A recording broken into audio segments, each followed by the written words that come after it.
Dhaka Gladiators, powered by Independent Television.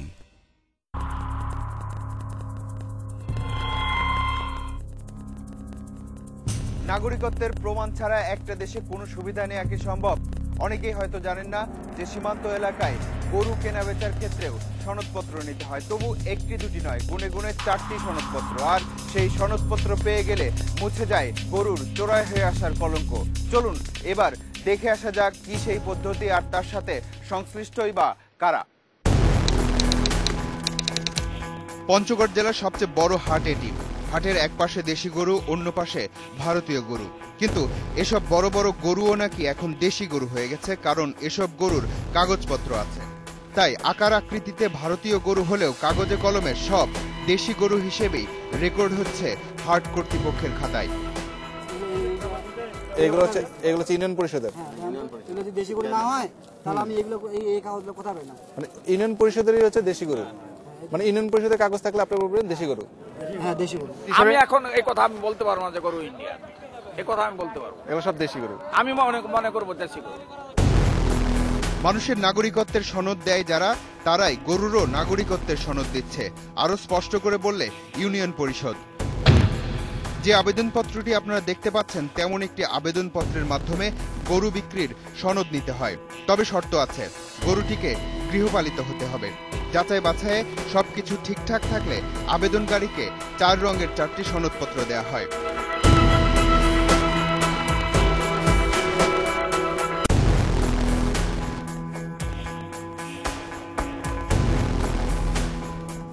সবুজ রঙের একটি সনদপত্র নিয়ে অনুসন্ধান শুরু করলো তালাশ টিম। এতে দেখা যাচ্ছে মোহাম্মদ সালাম নামের এক ব্যক্তিকে তেতুলিয়া থানার শালবাহান ইউনিয়ন পরিষদ থেকে গরু বিক্রির সনদটি দেওয়া হয়েছে। কিন্তু শালবাহান ইউনিয়নের কালীগঞ্জ গ্রামে গিয়ে সালামকে পাওয়া গেল না, পাওয়া গেল তার স্ত্রীকে। তার কাছে আমরা জানতে চাই সালাম যে গরুর সনদ নিয়েছে তা গৃহপালিত ছিল কিনা। না, কিনা করে বিক্রি করছি। কিনা করে বিক্রি করছেন? কতটা কিনছিল গরুটা? ওটা আমি বলতে পারি, বাজার থেকে কিনছে, বাজার থেকে না, আমার বাসা গোলানে না তো। সনদপত্রটিতে শনাক্তকারী হিসেবে রুহুলের নাম আছে, তাকে পেলেও হয়। কপাল খারাপ বলতে হবে, কারণ রুহুলকেও বাড়িতে পাওয়া গেল না। তবে রুহুলের ছেলে বলে দিল আসল ঘটনা। কিনে বিক্রি করলে কি এই কাগজ করা যায়? মিথ্যা কথা বললে বিক্রি করছে যে এটা পালের গরু। এবারের গন্তব্য শালবাহান ইউনিয়ন পরিষদ, কারণ ওই সনদপত্রে ইউনিয়ন পরিষদের চেয়ারম্যান মতিয়ার রহমানের স্বাক্ষর আছে। মতিয়ার রহমানকে পাওয়া যায়নি, কিন্তু স্থানীয় বাজারে পাওয়া গেল ইউনিয়ন পরিষদের একজন সদস্যকে। তার কাছ থেকে শুনি ঘটনা আসলে কিভাবে ঘটে। যেমন সালাম একটা গরু ব্যবসায়ী, সে যাই বলে যে আমি একটা গরু কিনছি মুখ বা আমার বাড়ির গরু নিবো, হ্যাঁ তাদের নিজের গরু বইলে তারা পারমিট নিয়ে যা। এটা তো সে একদিন দুই দিন করে না, অনেক দিন করে ওই গরুর ব্যবসা করে, বলে যে মোটটা কিনছি আমার নামে পারমিট করে দাও। ওই বিশ্বাসে চেয়ারম্যান সব দিয়ে দেয়। হাজার হাজার কিলোমিটার সীমান্তে সতর্ক পাহারায় সীমান্ত রক্ষীরা, কিন্তু প্রতিদিনই চোরাচালান হচ্ছে হাজার হাজার গরু। গুলি চলে, নির্যাতন চলে, আহত হয়, নিহত হয় মানুষ। কিন্তু এত কিছুর পরও গরুগুলো চোরাচালান হয়ে সীমান্ত পার হয়ে আসে কিভাবে, সে পদ্ধতি জানতে সীমান্তে এবার নির্ঘুম তালাশ টিম।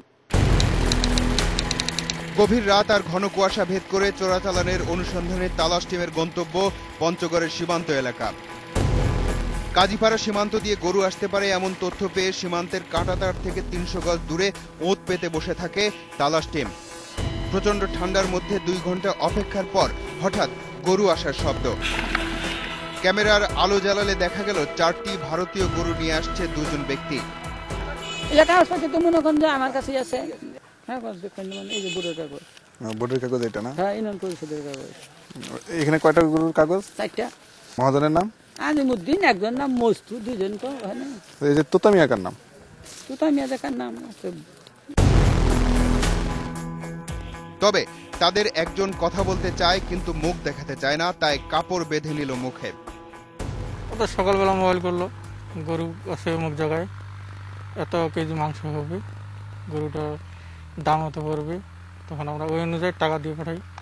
ওরা ওদিক থেকে বিএসএফ ফলো করে, বিএসএফরা যখন বসে থাকে তখন ওরা মোবাইল করে কথা বলার পরে আমরা যখন বিএসএফ থাকে না তখন গরু নিয়ে আসি। যেখানে কাটাতার থাকে তখন ওইদিকে যে একটা তার কাটে দিয়ে ওরা ভারতের ওরা ওইদিকে কাটে, আমরা দিয়ে কাটি, কাটা করে গরু নিয়ে আসি।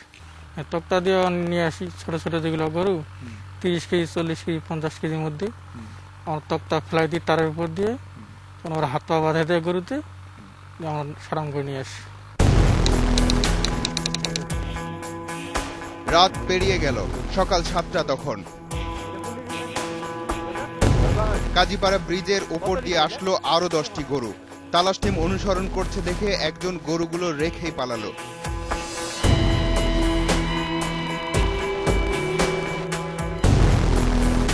পঞ্চগড়ের বিভিন্ন সীমান্ত এলাকা ঘুরে জানা গেল এখানকার গরু চুরির আরো কিছু পদ্ধতি।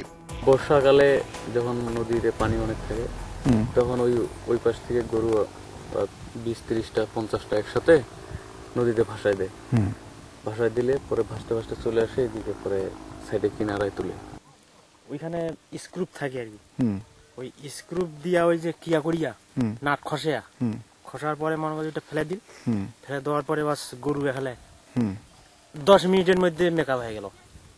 সীমান্তের পরতে পরতে ভিন্ন ভিন্ন গল্প। দেশের অন্য অংশের মানুষের জীবন আর সীমান্তের মানুষের জীবন এক নয়। সীমানা রেখা বরাবর বসবাসকারী মানুষের পেশাও কাঁটাতারের সুবিধা অসুবিধার বিচারেই নির্ধারিত হয়। আবারও বলতে হয়, ওখানে মানুষ ঝুঁকি নেয় লাভের বিচারে। সেখানে খোদ একজন ইউনিয়ন পরিষদের চেয়ারম্যান বলছেন চোরাচালান নাকি তুলনামূলকভাবে ভালো কাজ। শালবাহান ইউনিয়ন পরিষদের সদস্য লোকমান হোসেন গত নির্বাচনে প্রথমবারের মতো সদস্য নির্বাচিত হন। নিজের লেখাপড়ার দৌড় শুধু নাম স্বাক্ষর করা পর্যন্ত। তবে কিভাবে গরু চোরাচালান করে ধনী হতে হয় সেটা হয়তো তিনি ভালোভাবেই জানেন। এ কারণেই ইউনিয়ন পরিষদের সদস্য হওয়ার পরও গরুর দালাল নামটা ঘোচেনি তার।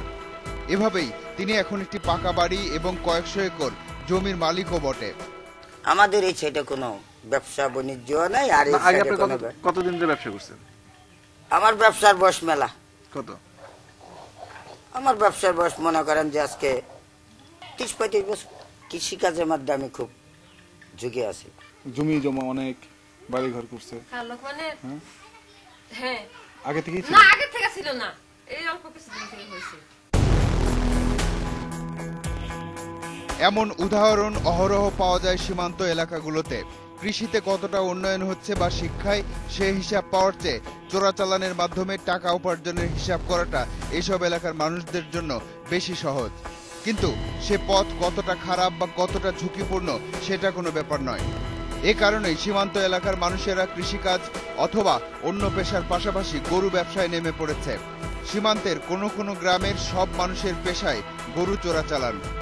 আপনি এই দোকানদারি করেন কতদিন? 24 বছর ধরে। 24 বছর ধরে। এই পাশাপাশি কি করেন? গরু ব্যবসা করি। আবার গরু চোরাচালান করতে গিয়ে যারা নির্যাতিত হয় বা নিহত হয় তাদেরকে অর্থের লোভ দেখিয়েই ঠেলে দেয় প্রভাবশালী চক্র। সবার কৃষি আছে, কৃষির ফাঁকে ফাঁকে তারা বাজারে যায়। বাজারে যায় যদি হাত দালাল মানে আপনি একটা গরু নিয়ে গেছেন, গরুটা দাম করে নিয়ে গেল 200-100 হলো, এটা বাজার করে নিয়ে আসলো। যত ব্লাকদার আছে আমাদের সবচেয়ে বেশি হলো আপনার তেতুলিয়া, কানকাটা, বাংলাবান্ধা এই এলাকা বেশি। আসলে ব্যবসাটাকে এখানে দুই ভাগে ভাগ করলে অনেকেই জড়িত। ভাগটা কেমন, কেউ গরু আনে তারা এক ধরনের, আবার এখানে গরুটা নিয়ে আসার পরে আরেকজন গরুটাকে নিচ্ছে, এটি কিন্তু আরেক ধরনের। যদি এই বিশাল জনগোষ্ঠীকে এই কাজে না লাগায়, এখন যদি তাদেরকে টোটালি বন্ধ রাখা হয় তাহলে এর আরেকটা খারাপ কাজের সঙ্গে সম্পৃক্ত হবে। কারণ এক বোতল ফেন্সিডিজান বিক্রি হবে 200 টাকা, ওখান থেকে হয়তো নিবে 30 টাকা বা 35 টাকায়, এটা বহনেও সুবিধা। সেক্ষেত্রে এই জিনিসটা যেন না ঘটে, এক্ষেত্রে আমার মনে হয় গরু আনাটা অনেক সুবিধাজনক, অনেক ভালো, সম্মানজনক হবে। কিন্তু সীমান্ত এলাকার সব মানুষই অর্থের হিসেবে লোকমান হোসেন হয়ে ওঠেনি, বরং বিএসএফ এর হাতে অমানবিকভাবে নির্যাতিত হাবিবুরদের সংখ্যাও অনেক। কিন্তু ভৌগোলিক অবস্থান, সমাজ ব্যবস্থা, অর্থনৈতিক অবস্থা আর প্রভাবশালী চক্রের বৃত্তের বন্দিত্ব বরণ করেছে বেশিরভাগ মানুষই। তেতুলিয়া থানার সাহেবজোত গ্রামের খুশি বেগমকে দেখুন। তার স্বামী জিয়াউর রহমানের উপার্জনের মূল অবলম্বনই ছিল গরু চোরাচালান। কিন্তু পরিণতি শেষ পর্যন্ত ভালো হয়নি, কারণ 5 বছর আগে গরু আনতে গিয়ে বিএসএফ এর গুলিতে জীবন গেছে তার। এখন 3 সন্তান নিয়ে দুর্বিষহ জীবন পার করছেন খুশি বেগম। কতদিন ধরে মানে এই ব্যবসা করতে? ও নতুন যাইতো, মানে 2-1 খালি গেছে, তারপরে মনে হয়ে গেছে। মানে মারা গেছে কিভাবে আপনি শুনছেন? গুলি লাগে মারা গেছে বলে। দিনাজপুরের বিরামপুর থানার দক্ষিণ দাউদপুর গ্রাম। মাত্র 1.5 মাস আগে এই গ্রামের 24 বছর বয়সী মতিয়ার ওই জিয়াউর রহমানের মতোই ভারত থেকে গরু আনতে গিয়ে নিহত হয়েছে। বলছিল কাছে জোড়া প্রতি 1,500-2,000 টাকা পাবি, তুই চল যাবি। এই বুদ্ধি শুনে সেই চলে যায়, সে আর ফিরে আসলো না।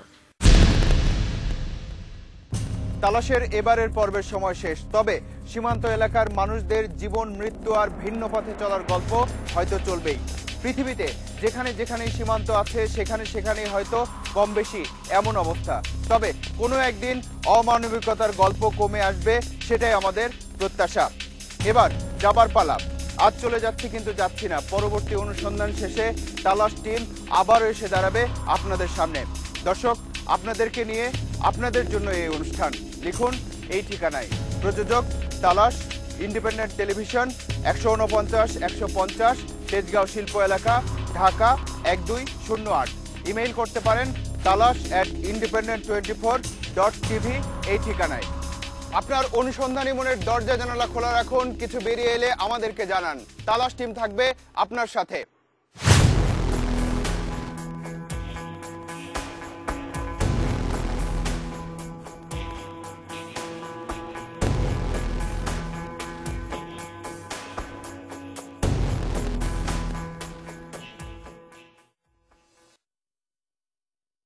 লোকে বলে সংযোগী সমৃদ্ধি চাবিকাঠি, কথাটা ভুল নয়। আর সংযোগের ক্ষেত্রে আমার আস্থা আনোয়ার গ্রুপের A1 UPVC ফিটিং। ফরাসি প্রযুক্তিতে তৈরি আনোয়ার গ্রুপের A1 UPVC ফিটিংস এখন বিদেশে রপ্তানি হচ্ছে। একজন ইঞ্জিনিয়ার হিসেবে আমার বুকটা গর্বে ভরে ওঠে যখন দেখি আমার দেশের ফিটিংস বিদেশে সুনাম কুড়াচ্ছে। আনোয়ার গ্রুপের A1 UPVC ফিটিংস বিশ্ববাজারে বাংলাদেশের নতুন গর্ব। সাবানবার লেবু আর নীলের শক্তি নিয়ে এলো নতুন সার্ফ এক্সেল, যা চকলেট সসের মতো কঠিন দাগ তুলে ফেলে খুব সহজে। নতুন সার্ফ এক্সেল, অনেক রকম দাগ, সমাধান একটাই। প্লেন থেকে খালি নামেন একবার, পুরা প্যাকেট করে লয়া পড়ো। হাঁচা কইতাছি, আর কিন্তু যাইবার দিব না। ভাইয়ের একটা দাবি আছে না, 2 ভাই মিলা সারা ঢাকা শহর চরকির মতো গুরুম দেহুম।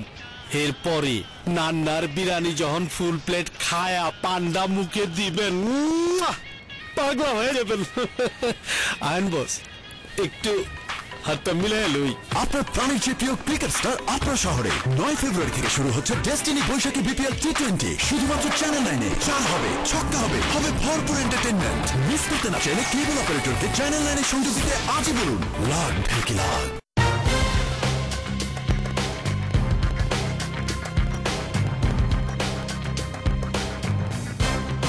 যত খেলা সৌজন্যে ঢাকা গ্ল্যাডিয়েটর্স। স্নিগ্ধ সকাল, ব্যস্ত দুপুর, বিকেলের আটায় মিশে আছে আপন হয়ে মায়ের মমতায়। সুখী মানুষ, সুখী জীবন, সুখের সংসার। সুখের নিশ্চয়তা শুধুই Talukdar. Talukdar group of industries. আপনার ডিও কি আন্ডার আর্মে ঘামকে প্রতিরোধ করে? এই নিন রেক্সোনা ড্রাই শিল্ড চ্যালেঞ্জ। গোসল শেষে এক আন্ডার আর্মে রেক্সোনা ব্যবহার করুন আর অন্যটিতে সাধারণ ডিও। দিনের শেষে রেক্সোনা আন্ডার আর্ম থাকে শুকনো এবং ফ্রেশ, নো ঘাম। আপনার ডিও কি এটা পারে? রেক্সোনা ড্রাই শিল্ড, নো ঘাম। লোকে বলে সংযোগী সমৃদ্ধি চাবিকাঠি, কথাটা ভুল নয়। আর সংযোগের ক্ষেত্রে আমার আস্থা আনোয়ার গ্রুপের A1 UPVC ফিটিং। ফরাসি প্রযুক্তিতে তৈরি আনোয়ার গ্রুপের A1 UPVC ফিটিংস এখন বিদেশে রপ্তানি হচ্ছে। একজন ইঞ্জিনিয়ার হিসেবে আমার বুকটা গর্বে ভরে ওঠে যখন দেখি আমার দেশের ফিটিংস বিদেশে সুনাম কুড়াচ্ছে। আনোয়ার গ্রুপের A1 UPVC ফিটিংস বিশ্ববাজারে বাংলাদেশের নতুন গর্ব। হঠাৎ একদিন টিকিট কোথায়? Excuse me? ক্লোজ আপ এর অ্যান্টিব্যাকটেরিয়াল মাউথওয়াশ দেয় সতেজ নিঃশ্বাস আর মাইক্রো হোয়াইটনেস দেয় ঝকমকে মজবুত দাঁত। আপনারও কি আছে ক্লোজ আপ কনফিডেন্স? সবুজ সম্ভাবনার দেশে রব মিলে মিশে মিশন গ্রুপ, শক্ত হাতে গর্ব স্বদেশ শান্তি সুখে। মিশন গ্রুপ এগিয়ে যাক, মিশন গ্রুপ সারা দেশে হাতে রেখে হাত ধরি শক্ত ভিত অকুত ভয় মোরা জিত হবে জিত মিশন